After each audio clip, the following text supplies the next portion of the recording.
Hey folks, Roland Martin here. Today is Monday, October 21st, 2019. Broadcasting live from Atlanta, site of the YouTube Black Content Creators Summit. Coming up on Roland Martin Unfiltered, Ohio has removed 300,000 voters from its voting rolls earlier this year. Now they're planning to remove another 235,000 folks. You want to see voter suppression? This is it. In Florida, a judge rules that the state cannot use a person's inability to pay fines as a reason to deny the vote. This is all a battle over Amendment 4. Nearly 6,000 Chicagoans get letters this holiday season saying their unpaid medical debt has been forgiven. We'll talk to one of the pastors behind the gifts. And also in Indiana, the Black Attorney General Curtis Hill may lose his law license and knock him off the ballot because of allegations of groping women at a lobbyist party. And a Wisconsin security guard loses his job for telling a white student not to call him the N-word. A move so unfair that Cher is offering to pay his brother's legal expenses. It's time to bring the funk on Roland Martin Unfiltered. Let's go. He's got it. Whatever the miss, he's on it. Whatever it is, he's got the scoop, the fact, the find. And when it breaks, he's right on time. And it's rolling. Best believe he's knowing. Putting it down from sports to news to politics. With entertainment just for kicks, he's rolling. It's on go, y'all. It's Roland Martin, yeah. Rolling with Roland now. He's funk, he's fresh, he's real, the best, you know he's Roland Martin now.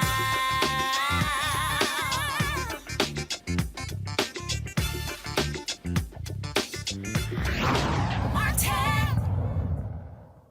Folks, last June, the conservative majority of the justices of the Supreme Court upheld Ohio's controversial use it or lose it voting law by a 5-4 margin. The law allows the state to purge voters from the registration rolls if they fail to return a mailed address confirmation form and don't vote for another 4 years or 2 federal election cycles. Earlier this year, Ohio removed 265,000 voters from its rolls. Now the state is moving once again to purge an additional 235,000 voters. Joining us now to discuss this voter disenfranchisement is the author of The Money Democracy Money Can Buy, investigative journalist Greg Palast. Greg, this is when we talk about voter suppression, we talk about voter disenfranchisement. This is all a design of the Republican Party to shrink the potential voting pool to keep them to win elections, to keep Democrats at bay. That's all this is. Let me be very blunt about it. I've been investigating vote suppression for 20 years. I've been focusing on Ohio, Georgia, Florida, and a couple of other states. And there is zero question, absolutely none, Roland, that this is a method of keeping Black, young, and other minority voters out of the polling stations in Ohio. It is the purge of now getting to 500,000 Ohioans is completely erroneous. It's not just filled with errors like the New York Times reported. New York Times said 40,000 of 235,000 removals are wrong. I got to tell you, I hired the best database and address experts in Silicon Valley. We went through the same method that was used in Ohio by the GOP secretaries of state to remove Black voters and other voters in Ohio, that they did the same trick in Georgia last year in 2018. And I sued the GOP Secretary of State, a guy named Brian Kemp. He purged 500,000 people, just like in Ohio, while he's running for governor against Stacey Abrams, first Black woman ever to run for a governor in America. And we went through literally name by name, Roland, name by name, and determined that 340,134 voters, over 1/3 voters, were wrongly removed. It's not statistical sampling. We went through name by name. The 40,000 names that were identified as wrong in Ohio, that was a lot of work done by the League of Women Voters, but they were just, taking samples and bits and pieces. We actually got the experts to go through each name with computers. And it was over 70% wrong, way over 70% wrong in Georgia. We know it's at least that's because the same method, 70% wrong in Ohio. This is a way to remove 1/3 voters before the 2020 election, because Trump and his gang cannot win Ohio unless they suppress the vote. It's a long Jim Crow game that they've been playing in Ohio. This is not new. But here's the thing, Greg, and this is the key here. It was a white man who sued Ohio, who took this case all the way to the Supreme Court. I keep telling white folks in America, you better, especially if you are a young voter, even if you're an elderly voter, they want to keep them as well. And so I was at a panel in the Congressional Black Caucus Foundation last year, and I told all of the civil rights people, y'all better be trying to also talk to these young white folks because they are being disenfranchised. In fact, let me explain how they do it and why it's disenfranchisement. That means, by the way, that's a fancy word for getting shafted out of your vote and being wiped off the voter rolls. Why that affects young people, including, by the way, in Florida, my daughter, who is a student. Here's the rule that was used in Ohio in a case that went to the Supreme Court called the A. Philip Randolph Institute versus John Husted, who's their Secretary of State.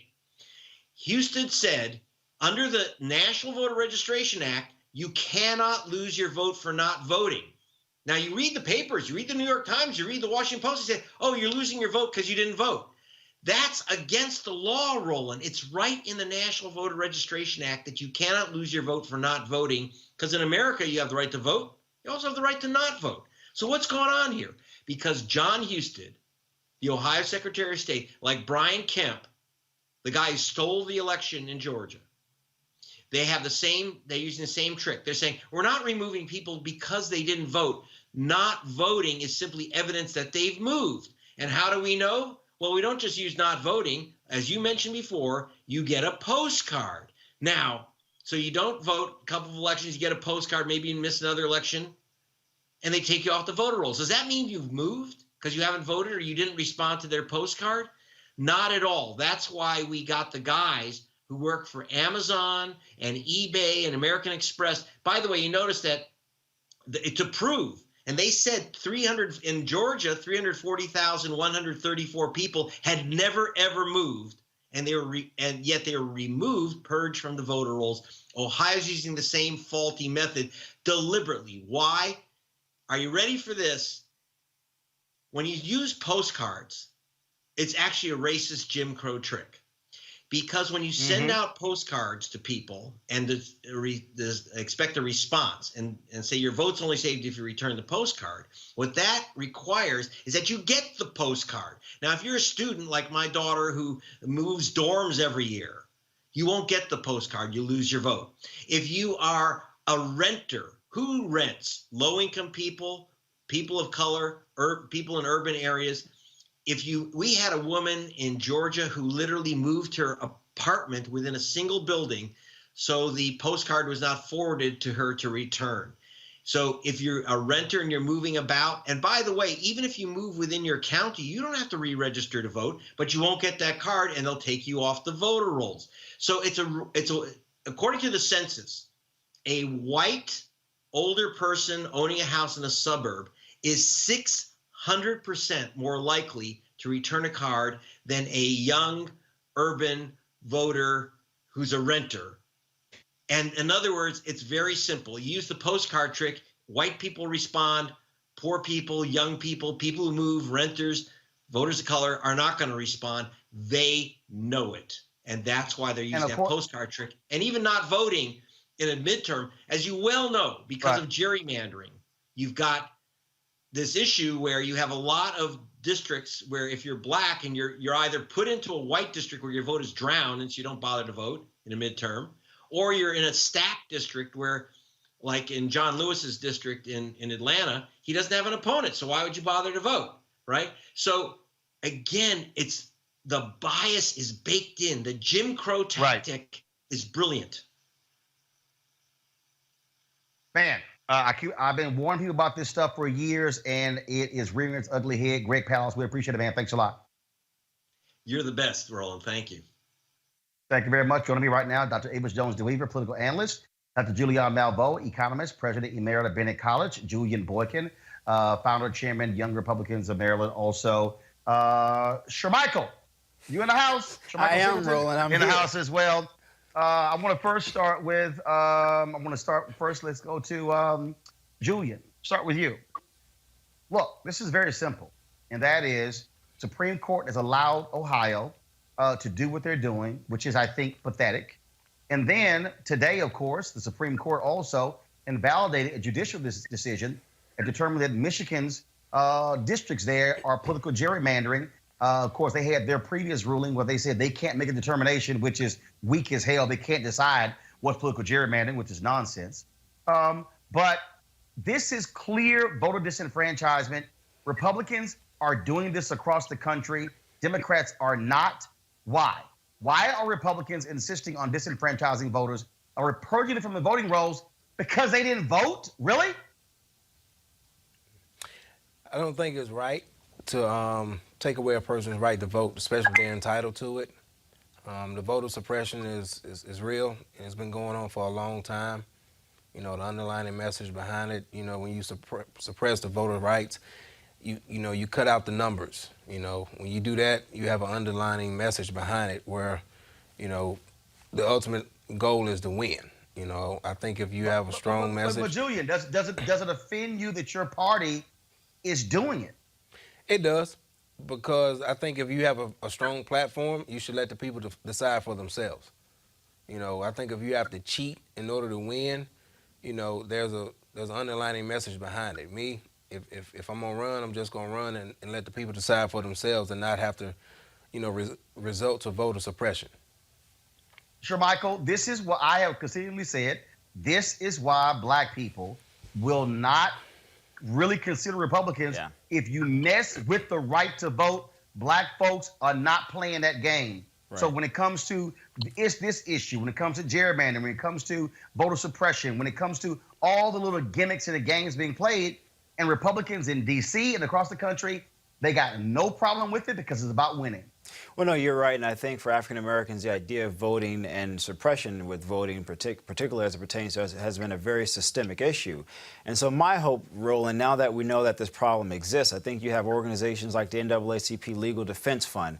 You have Black Voters Matter, which is a relatively new organization by LaTosha Brown that are focusing on some of these issues in places like Flint, Michigan, where a lot of people aren't focusing on how African Americans are being disenfranchised there as relates to voting. So I'm curious to figure out how we can transform this through the legal system, meaning we challenge this in the courts, but also how on the activist side we continue to make sure that African Americans are aware of what's going on, number one, and number two, we need to make sure that we're taking every single step we possibly can so that we can build the strongest case possible for those folks on the legal side that challenge these things through the judiciary. But Julian, here's the problem. The Supreme Court has ruled. They are the law of the land. They have given the green light to states like Ohio to purge their voting rolls uninhibited. The Supreme Court clearly is wrong, but they are the law of the land. They're our highest court. So I think Michael is right that we need to look at, keep bringing these cases. But the other thing, you talk about the activists, Michael. I don't think if we want to get the vote out, we're going to have to go ground crew and go door to door and talk to people. Are you registered? But that is an additional burden to African American voters. And the fact is that they're not treated the same way. Our voting system is Byzantine. If we compare it to other parts of the world, I mean, some people have same-day registration. That would be a help, but they don't want that. Some folks, you vote by mail. In some countries, you have the election day off so that you don't have to leave work early, go to work late, whatever, to vote. So clearly what Republicans want is to suppress the vote because they know what the demographics look like and what the possibilities are. And clearly, y'all, black Republicans, y'all need to stand up to your party. I mean, you all are African American. You have the same legacy of voter suppression as black Democrats do. And really, you need to stand up to your party. The reason why the Republican Party is so white is because black folks are turned off by tactics that basically disenfranchise them and push us back to the Jim Crow era. So that's why, and both of y'all are intelligent young men, but y'all need to step up. Avis, this is a huge issue because these states get to decide how they want to remove folks from the voting rolls. The Supreme Court has said they can, and as Greg laid out very clearly, they play these gimmicks with how the postcards even look, where you think it's junk mail. Every trick in the book, they're definitely going to try. And this is, as has been alluded to, this is an outcome of the gutting of the Voting Rights Act, which has yet to be corrected. We've talked about this a lot on this show, Roland. What we're seeing right now is a political party that understands the shifting demographics of this nation, and has made the calculated decision that they don't want to play fair, that they don't want to take their ideas to the marketplace and actually judge on the quality of their ideas and run on those ideas. No, what they want to do is subvert the fairness of our democracy, specifically by making it much more difficult for people of color and young people and the very elderly in these circumstances to vote for them, the elderly poor to vote for them as well. It is a calculated strategy in order to solidify white minority rule for decades to come, even as the overall demographics of this nation continue to shift. It is insidious, and until we not only change the voting rights, but also, even though it is an extra burden, make sure that we have organizations that are willing to go out there to do the hard work to maximize voter registration, to make sure that to help people be able to double check to see if their voter registration status is actually up to date for the election. We will once again find ourselves in a situation the day after saying that election was stolen. So unfortunately, it's an extra burden, but we're going to have to take on that extra burden if we're going to fight under these circumstances. Last question for Julian and Shermichael. I have said this for years. To Julian's point, I believe that Black conservatives must speak as a unifying voice in calling out the party when it comes to voter suppression. I think about when Colin Powell, when McCrory was the governor of North Carolina, and Powell went there, and McCrory was sitting in that audience, and Powell called that governor out for his voter suppression tactics. And again, I've been saying this for several years. Why won't Black Republicans, as a unifying voice, stand up and say to the party in D.C., these state parties and local, stop voter suppression, voter disenfranchisement? Who do you want first, Roland? Take your pick. One of you. Go ahead. Go ahead. So, I mean, look, Roland, I think a lot of people are concerned with self-preservation, right? How can I prolong my status in the party? How can I seek financial gains and whatever other benefits they may find intriguing for themselves? And as a result of that, I think that really does sort of hinder a lot of people from moving forward, speaking out on some of these things that they subconsciously or at least consciously should know are morally and ethically objectionable. With that said, however, I do think you have a few voices. I happen to be one of the more better known voices who are saying, hey guys, wait a minute here, we need to change the way we're doing things. You talked about how the demographics are changing, at least Dr. Avis did. The reality is when those demographic changes become more transparent in the next 10 years, Roland, most urban centers are going to be overly populated by Black and brown people. What that means is, electorally speaking, as it relates to national politics, most states will be able to decide who's going to be the victor of said state. And more than likely, those states are going to lead blue, which means Republicans are going to see a decreasing number of states to rely on for electoral advantages. So while they're playing around with these, I guess, strategies, if you will, where they have seen some judicial success, in the long term, Roland, those successes will not overstand what the reality is, and that is the demographic changes. So I agree with the premise of your question that more Black conservatives should speak out. I'm just not, I guess, hopeful or realistic that those odds are going to change anytime soon with more Black Republicans speaking out. Julian, will Black Republicans get some guts and speak as a collective, not individuals? Shermichael is right. Individuals have done it. I believe there's more power when y'all speak as a collective. Your thoughts? Definitely more power in numbers. I think we need a lot more Black conservatives. You know, you don't see too many of us, but at the same time, like Shermichael was saying. No, but Julian, you're not going to get more Black conservatives if the Republicans keep suppressing the vote. That's my point. Yeah, we have to speak as a collective unit. And with that, you know, we have to, once we speak as a collective unit, we have to stay together. You know, like to Shermichael's point, it's a good possibility that a lot of these states that are red could turn blue, to the point where now, you know, if we do speak up, is it too late? So No, it's not. No, it's not too late.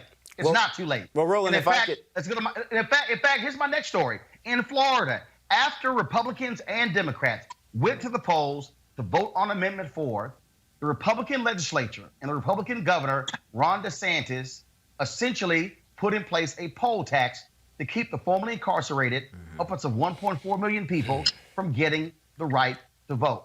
Well, now a judge issued a preliminary injunction against that state law, that requires the payment of court fines and fees before people with felony records can regain the right to vote. U.S. District Judge Robert Hinkle issued a limited ruling Friday blocking part of SB 7066, a Florida law that requires people with felony convictions to pay all fines and fees related to their sentences before they can register to have their voting rights restored. In his ruling, Hinkle said, quote, Florida cannot deny restoration of a felon's right to vote solely because the felon does not have the financial resources necessary to pay restitution. Citizens have a constitutional right to vote so long as the state's only reason for denying the vote is failure to pay an amount the plaintiff is genuinely unable to pay. The state is allowed to deny the vote to a person who has a proven ability to pay the legal debt and simply chooses not to. Avis, you first. You know, it is amazing to see the shenanigans that happen. You know, I remember when the fight was put forth to make sure that this change occurred. It was a tremendous effort that took over 1 million people to be able to sign petitions, to be able to take, and then for people to actually show up and vote, to be able to change the direction. So, you know, it's horrible to see that the state government itself, under the Republican leadership, did everything that they could to sort of turn this around. But I'm glad to see that at the end of the day, there are still safeguards in place that will hopefully help people be able to overcome the challenges that attempted to be put in their way in order to once again disenfranchise those individuals who have already served their time and are wanting to make their way back into society, become productive citizens once again. Julian. You know, a lot of grassroots people worked very hard, Latasha Brown, many others, to get this ballot measure passed. Some of the people who voted for the ballot measure were Republicans. I mean, you have Republican felons too.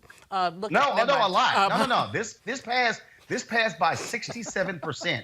Desmond Meade and his wife Sheena Meade were leading this effort. Desmond, of course, was formerly incarcerated. It took them 10 years to get this on the ballot. Republicans voted for this. It passed by 2/3 majority, but the legislature said, the hell with the voters, we're going to still put in a new wrinkle. And so, Roland, when you look at the legislature, basically they're morally bankrupt, but that doesn't matter. And the problem that I have with this is that this judge was a good judge, ruled, I think, correctly, but you see the courts being stacked. If this comes up 5 years from now, 7 years from now, the same issue, who's going to be the judge? 45 has been packing the courts. So first of all, right on to the people who got that amendment passed. Secondly, the legislatures in Florida need to be checked. And thirdly, we need to look at judicial appointments because all these things, all this gerrymandering, this is the last gasp of white supremacy. Sure, Michael. Bottom line is what happened here in Florida was ridiculous. Voters, and this happens across the country, where voters have made decisions at the ballot box, and Republican legislatures have gone back to try to undo and overturn what the voters decided. Well, look, Roland, I mean, I think this is a huge missed opportunity by Republican legislators there and also the Republican State Party of Florida. I mean, if I was advising them, here you have an amazing opportunity to target and outreach to African Americans around this issue. If you look at some recent polling from the Pew Research study, an overwhelming majority of African Americans say that they consider themselves to be either conservative, moderate, and thirdly, liberal. So that tells me that at least culturally, there are some things that I think if conservatives were smart, they could champion some ideas based upon those dispositions to African Americans. But instead, what you do is take a position where you immediately turn off every single person. And there's a famous quote that Jack Kemp said, the former Republican congressman, "It does not matter how great your ideas are if people don't feel they care about you first." And that's one of the biggest hurdles that the Republican Party continues to have. Julian, your thoughts? I don't think it's right. You know, I mean, people serve their time. They have a right to vote, but holding the fines over their head, you know, trying to keep them from voting, it makes the party look bad. And then, it kind of discourages people from giving the party a fair chance. And it makes no sense whatsoever. We'll certainly keep watching this story to see exactly where it goes next, but we're hopeful folks will actually get their right to vote. All right, folks, got to go to a break. When we come back, we'll talk about churches in Chicago banding together to pay off the debt of 6,000 people. It's a great story. We'll discuss next. Roland Martin Unfiltered. You want to check out Roland Martin Unfiltered? YouTube.com/Roland S. Martin. And subscribe to our YouTube channel. There's only one daily digital show out here that keeps it black and keep it real. It's Roland Martin Unfiltered. See that name right there? Roland Martin Unfiltered. Like, share, and subscribe to our YouTube channel. That's YouTube.com/Roland S. Martin. And don't forget to turn on your notifications so when we go live, you'll know it.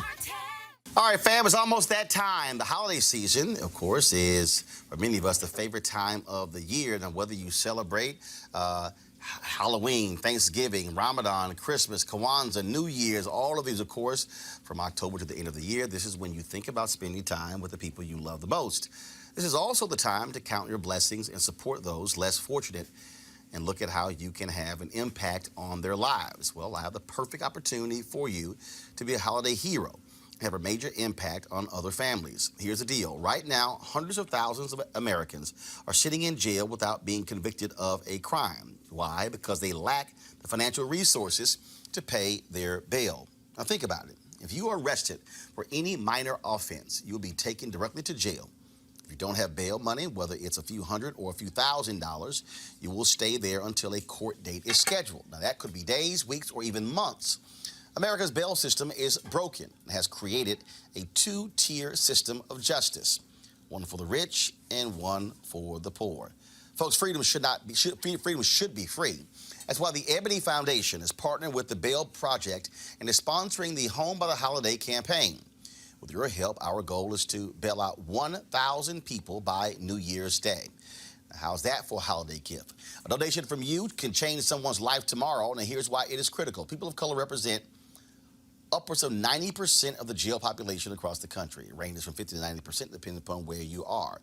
Of course, then when they stayed in jail, 90% of people with misdemeanors ended up pleading guilty. However, when bail was paid, 50% of the cases were dismissed and less than 2% received the jail sentence. Sometimes justice needs just us to join the fight. Folks, you can be a holiday hero by donating $25, $50 or more to help the Ebony Foundation bring our brothers and sisters home for the holidays. To donate, go to homebytheholiday.com. That's HOMEBYTHEHOLIDAY.com. And of course, the Ebony Foundation is tied to Ebony Magazine. And so we certainly appreciate the work that they're doing to assist those who are most in need. Nearly 6,000 folks in Chicago will get letters this holiday season saying their unpaid medical debt is forgiven. That's one hell of a gift, folks. This is the work of a number of churches there in Chicago. Joining us right now is Reverend Otis Moss, senior pastor, Trinity United Church of Christ in Chicago. Pastor Moss, glad to have you on the show. So how did this thing begin? Where did it come from? Well, it began with a conversation with myself and Reverend Tracy Blackman, who is the National Justice and Witness Minister for the United Church of Christ. There was an article in the New York Times of a foundation entitled RIP Medical Debt. And two seasoned saints, elders, had gathered together and said that they wanted to forgive the debt of people in New York. And as a result of getting their friends together, they were able to raise $12,000, and they were able to purchase $2 million worth of debt and forgive the debt for people in the New York area. So we decided to get into some holy mischief together, and that we would conspire and pull together churches so that we could forgive debt, specifically in Cook County, more specifically in the poorest zip codes in Chicago. This would not be about those who were members of the church. It was the call of the church that we are to be the church, to reset the moral compass, not only in our city, but nationally. That we believe that this is more than a moment, but a movement, especially with a broken healthcare system where greed has taken over. So think about this, Roland. We raised $38,000 and we purchased $5.3 million of debt in the poorest zip codes in Chicago. Individuals will get a letter that will say, have a wonderful and blessed Thanksgiving. All your debts are forgiven, and just list the names of the churches. We're very clear that many of you will never come to one of our churches, darken the door. That's not what this is about. This is about living out compassion, restoration, and empowering our community in a culture that is so greed-centered that is profiting off the misery of our people. Of course, you made this announcement yesterday in the pulpit, and here it is. Able to raise funds to purchase $5.3 million worth of debt in the city of Chicago and Cook County. They will receive a very special card before Thanksgiving, completely anonymous. They don't know that this is coming. The card will simply say, have a wonderful Thanksgiving. We want you to know that all your debts have been forgiven. Reverend Moss, since you made this announcement, have church members or others reached out to you and said, hey, let's go higher, let's do more of this? Or because it's not just your church or churches, individuals could actually do this. Absolutely. Individuals can do this and have been. People have reached out to us. What we're planning to do is that our denomination, United Church of Christ, all of our churches are going to be part of a Giving Tuesday under the leadership of Reverend Tracy Blackman, where every church in the denomination is going to be focused on relieving medical debt. We are going to be talking with the AME Church, the AME Zion Church, the Progressive National Baptist Convention, the National Baptist Convention, Lot Carey, the PAW, the Pentecostal Assemblies of the World, Church of God in Christ and Full Gospel, to say, let's be the church. No more plain offerings, no helicopter offerings. This is going to be about releasing people of debt, beginning a movement, and pushing forward the agenda that we can no longer have predatory capitalism as the centerpiece in America. This is also, I think, one of the things that people need to understand, that we talk about the church helping those in need, helping the poor in need.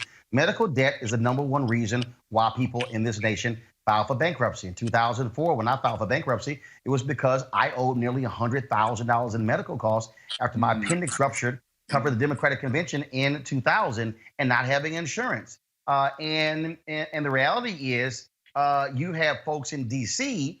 Who have gone out of their way to make it difficult for people to file for bankruptcy when it comes to credit card debt or medical bills. But again, if you're a Donald Trump and you take billions from banks and you use casinos go to bankrupt, then of course they call you a financial genius. A financial genius is an interesting term to utilize for the person who is occupying public housing in Washington, D.C. at this moment. But what is so very clear is that, let me share with the audience. So we purchased the debt, $38,000, $5.3 million.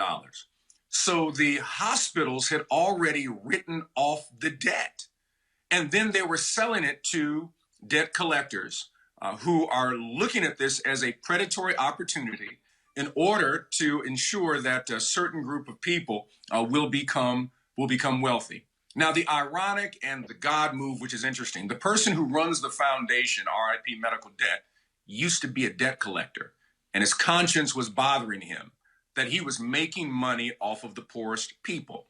So when you wipe out medical debt for someone who's trying to decide, should I keep the lights on? Should I buy food for my children? Do I pay the utilities? The medical debt is always going to be the last thing on the list. Then it destroys your credit. And when it destroys your credit, then it makes it difficult for you to be able to purchase a home. So we keep people in a cycle of poverty. And I believe that this type of movement, you can have people on both sides of the aisle who can say that I want my moral compass correct. I believe in compassion and restoration, and I want to see the empowerment of communities, especially those who are the poorest of the poor. Well, it's certainly a great thing you and others are doing there. We certainly appreciate it and hope that folks will join this effort. And what's the website again? The website is ripmedicaldebt.com. That's Rest in Peace Medical Debt. You can also use the hashtag #BeTheChurch. Encourage your pastor.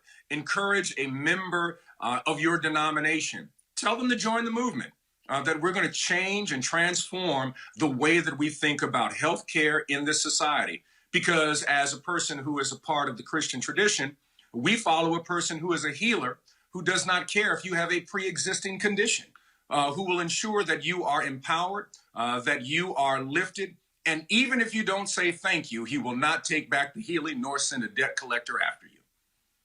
All right, Pastor Otis Moss III. I appreciate it, man. Thanks a lot. Thank you, brother. You all take care. All right. Sure, Michael. Are we going to see Paula White or Franklin Graham do something like this? I mean, look, Roland, No. I would be surprised, but I think the whole idea of our health care is an issue that's going to only become more, I guess, large scale, if you will, as it relates to politics. I think in the next 10 or 15 years, when you think about issues, what are going to be the 2 or 3 most critical issues for both political parties? I think when you think about wealth and income inequality, I think healthcare is probably going to be number 1. And so I think for the Republican Party, they're going to have to some kind of way figure out how do we tackle this problem from a conservative disposition. A lot of Republican voters who live in those rural areas, who live in Appalachia, for example, some of those folks don't have a doctor that's close to them. Sometimes the nearest doctor is over 100 miles away. At some point, some of those folks are going to realize, you know what? I know I vote consistently for the Republican Party, but now my grandmother's impacted by this. My mom, my dad's impacted by this. So at some point, I think the Republican Party is going to hit a reality check where some of their most ardent supporters are going to say, we demand you guys to do something on this. And so it would be wise for them to do something now versus later, because I think the political ramifications of waiting till later may be something that is detrimental to the party. This, Julian, is what is great. All people out there who are haters of churches, what y'all gonna say now? What you gonna say now? Because there's a whole lot of people who hate on churches, but this is the church as a collective moving to help citizens in this country. And it's really revolutionary, Roland, because the reverberations should be large. You talked about poor credit scores because you didn't pay your medical debt. Well, sometimes your credit score is a factor in whether or not you can get a job. So if you want to pay your debt and you go to get a job, but you have the poor credit score, you're in trouble. This is, I really, Otis Moss is, basically fearless leader, and Tracy Blackman as well. But the greater issue is the healthcare system and how broken it is, and how people have to make a choice. Sometimes people are hurt. They won't even go to a doctor. You have elders who are halving their insulin or taking half of a pill because they can't afford it. And, the Democratic Party, I'm going to say neither party has grappled with this properly. I love Elizabeth Warren. I'm not endorsing her, but I enjoy her energy. Everybody's going to have free health care. Well, how are we going to pay for it? You have some people who want to preserve the insurance company's role, and the insurance company's role, as Brother Moss said, has been predatory toward people. I don't know if we need to preserve that. Medicare for all makes a lot of sense, but everybody doesn't agree with it. So the Democrats are on the hook, too. The Republicans don't want the Medicare for all. They want to privatize, and they're just wrong. They're always wrong. But Democrats are on the hook on this one, too. But here's the piece, Abe. I mean, what you're dealing with here, you're dealing with individuals who understand how debt weighs people down. I call it invisible shackles. And so I think what these churches are doing, and I certainly hope, is spreads like wildfire all across the country. Absolutely. I have to commend them. I grew up in my youth as a member of the United Church of Christ, and that particular denomination has a huge history of work in social justice arenas. So in terms of this particular initiative, I couldn't be prouder of it. I hope that other denominations take inspiration from this. And I kind of agree with you. I mean, this is a situation where a lot of us, including myself, have been very critical of a lot of these prosperity gospel institutions that have been built up across the country that seem to be very overtly concerned in buying Maybach and jet planes for their pastors based on the meager earnings of their parishioners. It's good to see, for once, a group of churches come together and collectively work to help the community, whether or not they put a dime in their collection plate. That is what I think of when I think of the real sort of spirit of what church should be about. All right, real quick, final comment, Julian. It's exciting to see churches come together and give back to the community, whether you're a member or not, whether you're tied or not. It's been oftentimes we see churches that receive a lot of money, and they may not give back to the community. I have to agree with Dr. Malvo. We have to, Democrats and Republicans, we have to find something where this health care can be tackled. Free health care sounds good, but at the end of the day, we got to figure out, is it feasible? Can we do it? Got to go to a break. We come back. We're going to talk about the Attorney General in Indiana, a brother who's a Republican, could possibly lose his law license and get kicked off the ballot after he's been accused of groping several women. And we also deal with this brother who was fired because he told a student, "Don't call me the N-word." I'm trying to figure out why was he fired. That's next. Roland Martin Unfiltered. You want to support Roland Martin Unfiltered? Be sure to join our Bring the Funk fan club. Every dollar that you give to us supports our daily digital show. There's only one daily digital show out here that keeps it black and keep it real as Roland Martin Unfiltered. Support the Roland Martin Unfiltered daily digital show by going to RolandMartinUnfiltered.com. Our goal is to get 20,000 of our fans contributing $50 each for the whole year. You can make this possible. RolandMartinUnfiltered.com.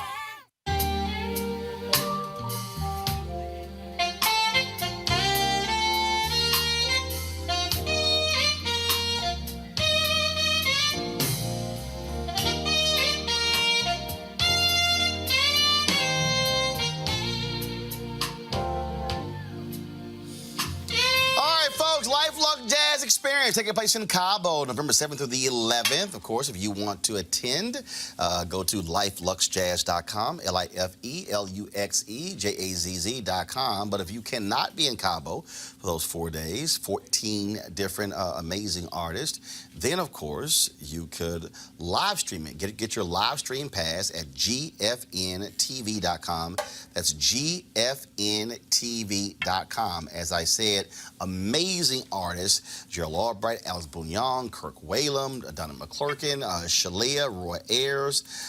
Man, it's going to be an unbelievable 3-day extravaganza. And so look forward to you participating. And again, get your live streaming pass to cover those 3 days, all 14 concerts. You'll be able to watch right here on your phone, on your iPad, computer. Does not matter. Go to gfntv.com. That's gfntv.com to get your live stream pass.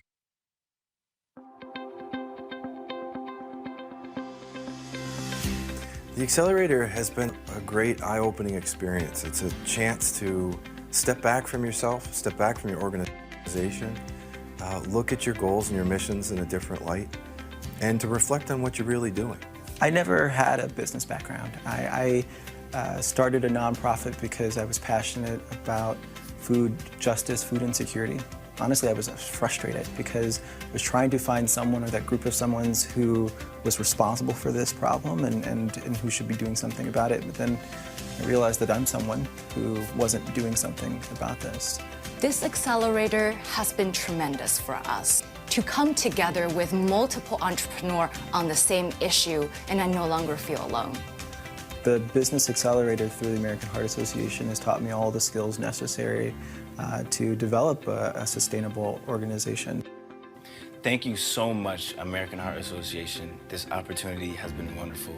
This money is going to go towards developing the SugarX Watch and also developing a solution that better fits the lifestyles of diabetics. All right, folks, again, that was, of course, the American Heart Association Business Accelerator Program.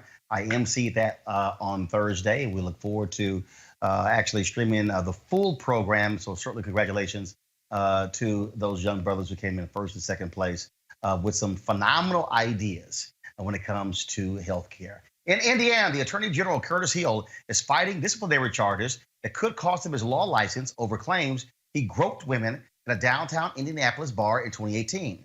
The hearings began today in the attorney discipline case stemming from the accusations of 4 women who say that Hill inappropriately touched them at a March 2018 party celebrating the end of the General Assembly session. Hill has repeatedly denied any inappropriate behavior. Hill is a Republican and has served as Indiana's Attorney General since 2017. He is the state's highest legal officer after winning the seat in 2016 with 63% of the vote. And if he does lose his law license, he will be kicked off the ballot because he's running for re-election, be kicked off the ballot for 2020. All right, our last story here is crazy. Marlon Hill, a security guard at Madison West High School in Madison, Wisconsin, was fired because of his use of the N-word. He says he used the N-word while asking a student to stop using the word against him. Here's Hill explaining what the heck happened. I made a conscious decision to address the word because it is an epidemic. Our kids use it just every day. You have no tolerance for a word, but yet you allow a student to call me that word over 15 times without correcting that behavior. My father was called this word, my grandmother, my grandfather, and keep going on down the family line. We were all called this word, and not one of them could say, don't call me that. I can. And I shouldn't be punished because I have the right to tell somebody not to call me this word. Hill is getting a lot of support, and in fact, Cher says if he chooses to sue, she'll pay his legal fees. I want to start first with Dr. Avis Jones-Weaver. Avis, I tell you, look, this is something that I have spoken out for quite some time. I've said to folks, if you use the N-word to me on my timeline, I will block you on social media. I don't let people call me that in person. I don't allow people to refer to black folks as the N-word in my presence, if that's what you want to do. And for this brother to get fired because he told us he used the word and telling a student don't use it, that to me is absolutely idiotic. It is idiotic. It is infuriating to say that, well, it's a zero tolerance policy. This just really shows just the idiocy of any sort of policy that does not take into context actually what's happening at that moment. It's amazing to think that it was okay for him to be peppered with that slur over a dozen times.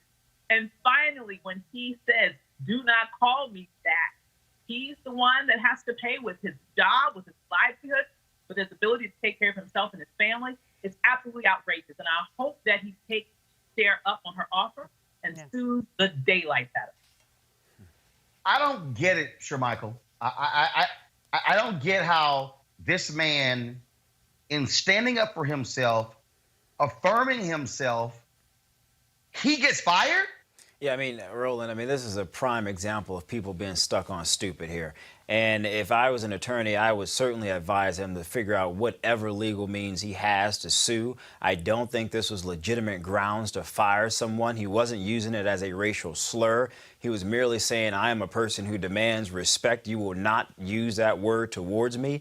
I think he actually should be applauded for that. And as you saw in his own statement, he understands the history behind that word. And he made very clear, look, we have ancestors who were not able to defend themselves in spite of being dehumanized. I have the opportunity and the luxury to do so, and I'm going to take advantage of that. And so I think this was just a stupid decision.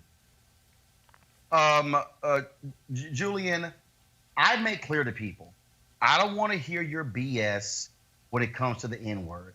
I don't want to hear this nonsense. Oh, we're reclaiming the word. I remember when Vanity Fair had a big cover story of Kendrick Lamar.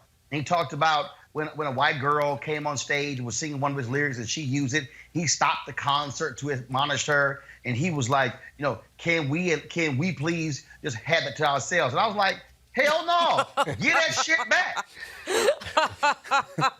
I'm like, why in the hell would I want a damn word that's used by oppressors against us? Get that bullshit back. Y'all can have it. I don't know what to say. We live in a society now where you have the younger generation where they will use the N-word freely in a normal conversation. And the sad part is, it's not African Americans. it's Caucasian, it's Hispanic, it's other nationalities that's using the word that's not African Americans, and that's a word that was used to derogatize our race as a whole. You know, when I read the article, I read where the student was black, and you know, Mr. Anderson was just trying to break up the incident between the student and I think the assistant principal, and the student was yelling, you know, explicit language, vulgar language, and using the N-word itself. And, you know, the security guards were saying, hey, do not call me the N-word. And I don't understand how standing up for yourself and just talking to a student and, you know, saying, hey, do not call me this N-word is grounds for immediate termination. And, you know, Mr. Anderson is a union employee, so I know the union will do the right thing and step in and make sure that, you know, it has to be something that you know, you got to show me where it says if you use vulgar language, you are automatically terminated.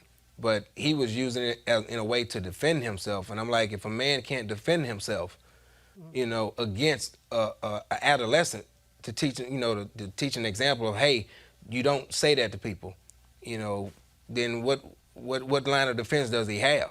And then Mr. Anderson also talked about the effect that it has on his wife and his 3 kids, where his health insurance is about to run out due to the fact that he doesn't have a job. Yeah. So it's great that Sherry is stepping in for the legal fees, but what about, you know, his everyday expenses that he needs to be able to provide for his family? So not having health insurance, that's going to weigh heavily. So now yes, we're talking about the effect he lost his job, but he is concerned about his health insurance. I'm Julian, I'm really sick and tired of black people with the BS when it comes to the N-word. I mean, because, and look, well, somebody's sitting here saying, well, Roland, had you said it before? Yes, as a kid growing up. But when my ass became grown and had some sense, I stopped. And then people say, man, I can't. I had 2 prominent black journalists tell me, man, I don't know how you did that. I just can't stop. I was like, the hell are you talking about? If your ass can stop eating meat, hello. If you can stop drinking alcohol, if you can stop smoking, you can stop saying trust me, you can stop using the N-word. You know, Roland, there has been controversy about the N-word, and I think you have the bottom line. Let's just throw it out. Let the other people keep it. Randall Kennedy, about 15 years ago, I think, wrote a book basically talking about the N-word and exploring who could use it and who couldn't. And I thought that was utter waste of pages, because at the end of the day, what we have to say is no. Have all of us used it before? Probably. And so the movement is to stop using it. When Rosalind Brock was the chair of the board of the NAACP, she actually had a funeral for the N-word in one of their conferences in Detroit. And it was a great idea to say, we can't do this anymore. Regarding the security guard, he was on this job for 11 years. Yes. That's significant. It's not clear how he'll be able to get another job. As Julian has said, his health care, but not only his health care, there are many other benefits that have been taken from him. I love the fact that she stepped up, but a whole lot of other people need to step up too. And basically, a judge can file an injunction against that woman who fired. Now, the child is also a matter of concern. A child is pushing the assistant principal. A student is pushing the assistant, putting his hands on the assistant principal. The security guard gets fired. What happened to that child? You know, I think he's probably back at school. So the issue of consequences is also important, and context. Well, bottom line is, I hope this brother gets his job back, and the idiot who fired him, I hope they get fired. Stupid. And black people, seriously, stop using the damn N-word, okay? Stop. All right, if somebody white, if your boss call you the N-word, you have a fit and be all upset. Well, hell, have the same attitude if somebody black call you the N-word as well. How hard is it to say, what's up, my brother? Hey, my sister. How hard is that? Really, how hard is it? All right, folks, I certainly appreciate Avis, Julian, Julius, Michael, thank you so very much, folks. Thanks, I got to Roland. go. I'm here in Atlanta for the YouTube Black Content Creator Summit. It started today. They got their Fan Fest happening at Morehouse College in the chapel there. Go to YouTube and you can actually watch the live stream of that Fan Fest. The red carpet is actually happening right now. I'll miss that, but I'll be there for the Fan Fest.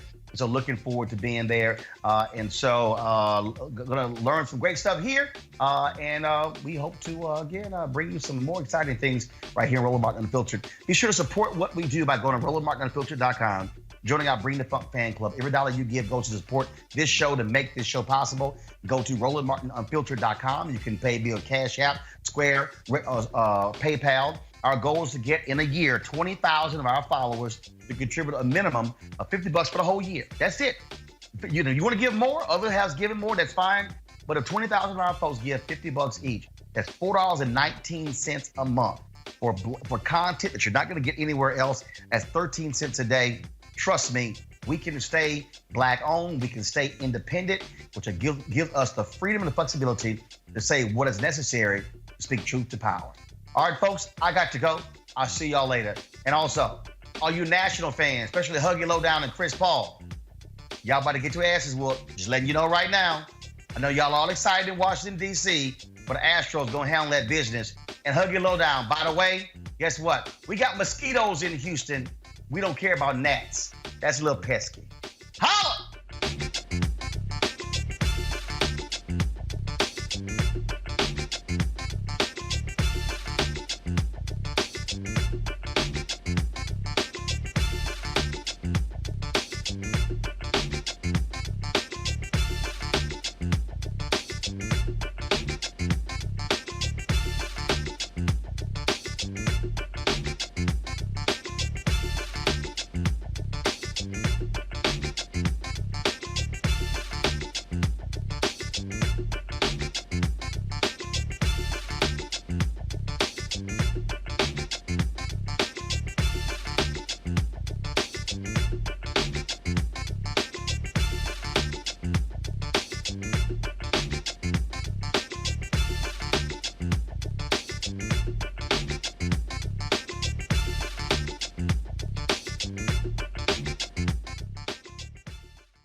You want to check out Roland Martin Unfiltered? YouTube.com/Roland S. Martin. And subscribe to our YouTube channel. There's only one daily digital show out here that keeps it black and keep it real. It's Roland Martin Unfiltered. See that name right there? Roland Martin Unfiltered. Like, share, and subscribe to our YouTube channel. That's YouTube.com/Roland S. Martin. And don't forget to turn on your notifications so when we go live, you'll know it. Hey everybody, this is Sherry Shepherd. You're watching Roland Martin Unfiltered, and while he's doing Unfiltered, I'm practicing the wobble. Yes, I am. Because Roland Martin's the one, he will do it backwards, he will do it on the side. He messes everybody up when he gets into the wobble, because he doesn't know how to do it, so he does it backwards. And it messes me up every single time. So I'm working on it. I got it. You got Roland Martin. Hi, my name is LaToya Luckett, and you're watching Roland Martin Unfiltered. What's going on, everybody? It's your boy Mac Wiles, and you are watching Roland Martin Unfiltered. What's up, y'all? It's Ryan Destiny, and you're watching Roland Martin Unfiltered. What up, Lana Well, and you are watching Roland Martin Unfiltered.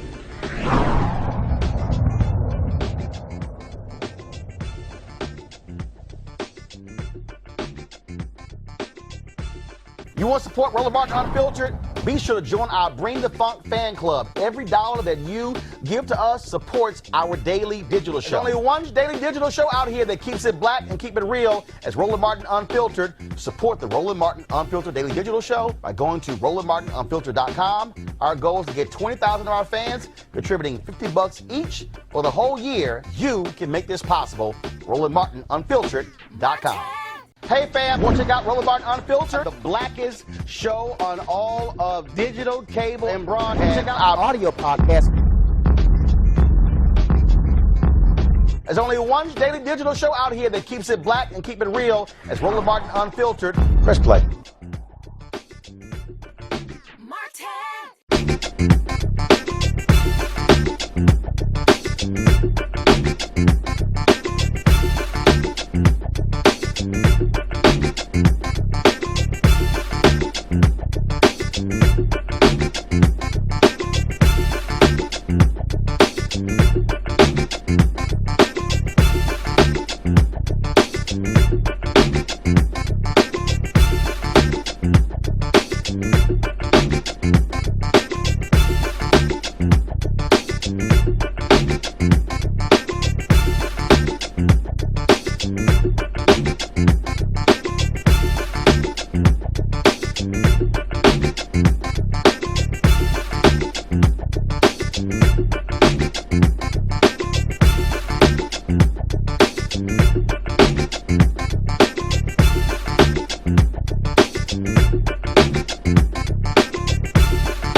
it.